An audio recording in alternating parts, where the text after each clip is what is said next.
கன்னியாகுமரி மாவட்டம் நாகர்கோவில் சிறையில் குட்கா வழக்கில் விசாரணை கைதியாக இருந்த சபரிவர்மன் உயிரிழந்திருக்கிறார்.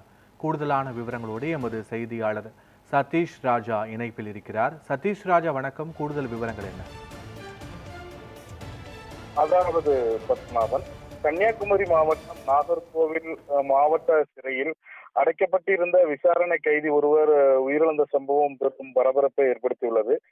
அதாவது கடந்த 9ஆம் தேதி தென் தாமரகுளம் அருகே தடை செய்யப்பட்ட குட்கா பொருளை விற்பனை செய்ததாக கூறி 35 வயதான சபரிவர்மன் என்பவரை தென் தாமரகுளம் போலீசார் கைது செய்துள்ளனர். அவரிடமிருந்து சுமார் 200 கிராம் குட்கா பறிமுதல் செய்யப்பட்டதாக கூறப்படுகிறது. இதையடுத்து நீதிமன்றத்தில் ஆஜர்படுத்தப்பட்ட சபரிவர்மன் நீதிமன்ற உத்தரவின்படி நாகர்கோவில் கிளை சிறையில் விசாரணைக்காக கைதியாக அடைக்கப்பட்டிருந்தார். இந்த நிலையில் இன்று காலை திடீர் உடல்நலை குறைவு ஏற்பட்டதாக கூறப்படுகிறது.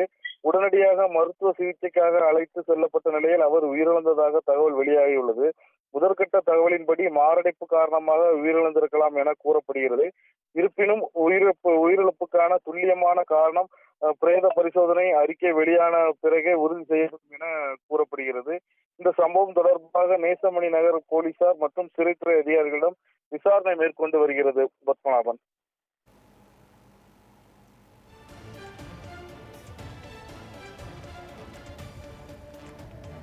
முழுமையான விவரங்களுக்கு நன்றி சதீஷ் ராஜா.